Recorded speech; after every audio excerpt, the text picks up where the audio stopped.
O cara que mexe com fóssil, então, é o paleontólogo. O arqueólogo eu faço é o Indiana Jones. Exatamente. Indiana Jones e Jurassic Park. É a maneira mais fácil de entender. Tem algumas técnicas que são parecidas. Por exemplo, estratigrafia. A gente olha, só que eu não trabalho, por exemplo, com o período Cenozoico, Mesozoico, Paleozoico. Eu trabalho mais com o período do bronze, idade do ferro, período persa, grego, romano, bizantino. E assim Quando vai. tinha civilização, né? Exatamente. Da invenção da escrita para cá é mais a minha praia. Pode da crer. invenção da escrita para trás... O que veio antes? Ser pastor ou ser arqueólogo? Por que parece que foi ser pastor? Foi um lance Não, até né? Na muito verdade, legal. não é muito... Foi o que eu imaginei. É, porque olha que interessante. Quando eu fiz o meu primeiro doutorado, foi em teologia. E ao mesmo tempo que eu fazia o doutorado em teologia em grego do Novo Testamento, eu fazia a faculdade de filosofia. Foi aí que eu tive a oportunidade de ser aluno do Pondé. Entendi. Lá no Centro Universitário Assunção, e a PUC também era ligada lá. Então eu fazia o doutorado à tarde e a faculdade de manhã, e 2 dias da semana eu voltava para Engenheiro Coelho para dar aula. Aí eu fiz... Aí quando você faz o programa de doutorado, na época da tese, você tem o major e o minor.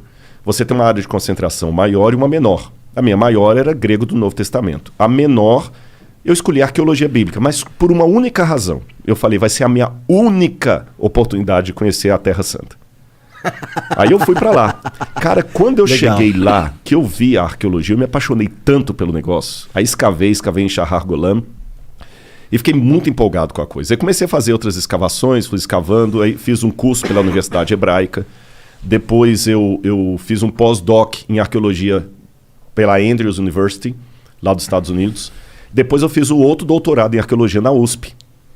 E foi muito bacana. A primeira vez que eu fui para Jerusalém, quando eu estava voltando, eu lembro que tem uma frase que os judeus falam muito, que vem desde a época do cativeiro babilônico, Lashana Rabaa ve Yerushalayim, ano que vem Jerusalém.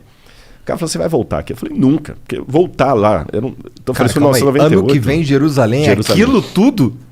Lashana, ano, né? Lashana Rabaa, ano que vem, e Yerushalayim, Jerusalém.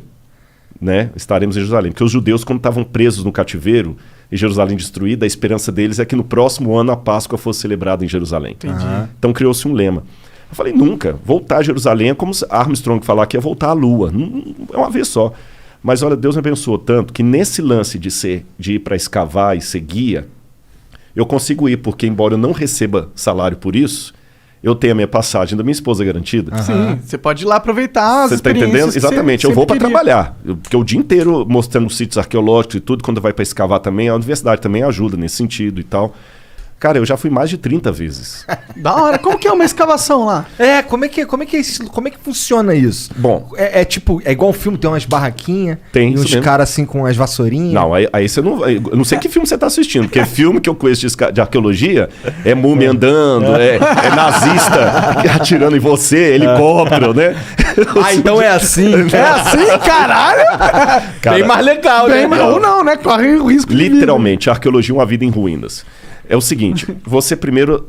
você tem o sítio arqueológico, depende da grana também, porque Israel tem mais de 30 mil sítios arqueológicos mapeados. Caralho. Mas nem 10% está escavado, porque Israel é um país persona não grata onde ele está ali.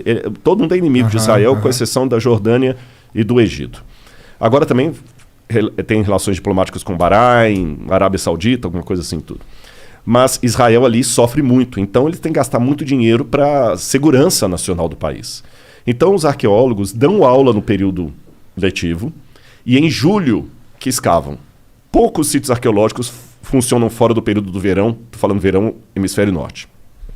Então você tem as quadrículas, e como é que você descobre que ali é um sítio arqueológico, por exemplo? Tem várias maneiras.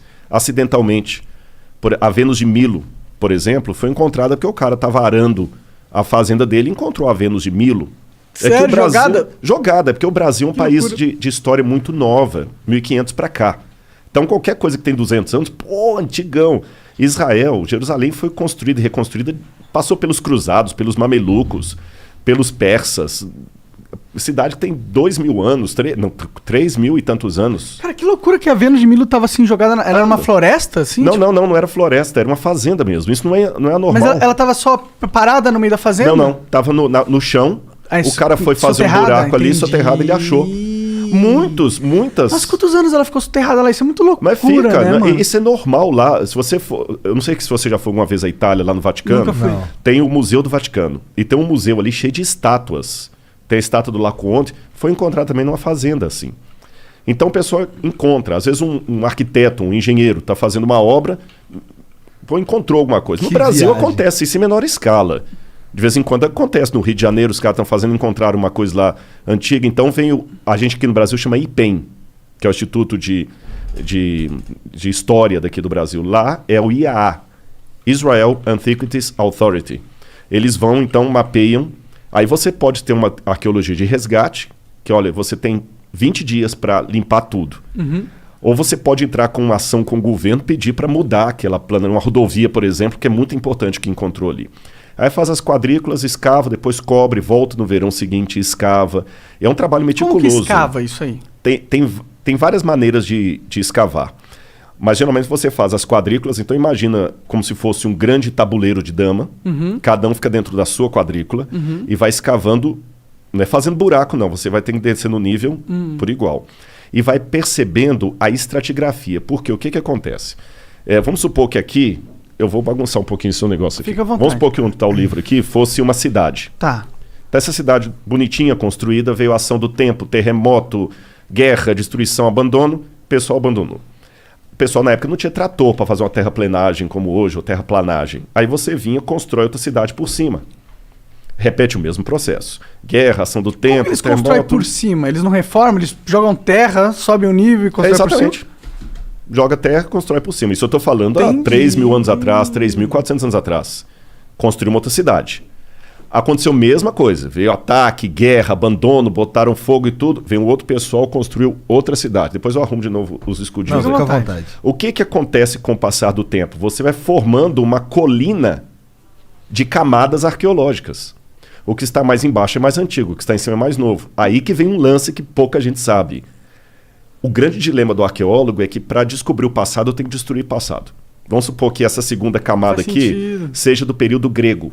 E aqui em cima eu tenho do período romano. Para eu escavar o grego aqui eu tenho que destruir o romano. Então por isso que você nunca escava tudo. Você deixa uma parte sem escavar. Aí você vê as camadas e você vai montando a estratigrafia. Isso é estratigrafia. É diferente da estratigrafia do cara que mexe com o dinossauro lá, com o Fred Flintstone lá, né? Porque... Ele tem que cavar muito. Hã? Ele tem que cavar Tem que muito. cavar. Ô, Fred, vamos fazer agora uma escavação, Fred. Calma, Nanico. Sabe quantas coisas que eu gostava também? Era imitar desenho animado, né? Então, o que acontece? Nesse processo aí, o camarada vai mexer com paleozoico, cenozoico, é ver o osso do dinossauro ou não. É construção humana. Então, pela cerâmica local, carbono 14, que você usa no material orgânico, você vai datando os estratos. E fala, isso aqui é um período tal, isso aqui é o período X, o tipo de cerâmica. E vai escavando, pegando as peças, leva para o museu e vamos recontando a história, uma história em fragmento. Entendeu? O passado da humanidade é um quebra-cabeça de 10.000 peças, 9.500 foram para o Beleléu.